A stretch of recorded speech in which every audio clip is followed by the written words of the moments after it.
This Chevrolet Bel Air was filmed at the fall 2023 Cherokee Rod Run, Cruise the Smokies at Cherokee, North Carolina. The owner didn't list the year on the car. If you know what year this car is, let us know in the comments.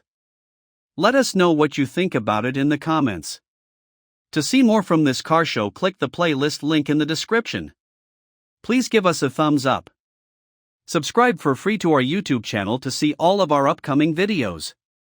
As always, thanks for taking the time to watch our videos.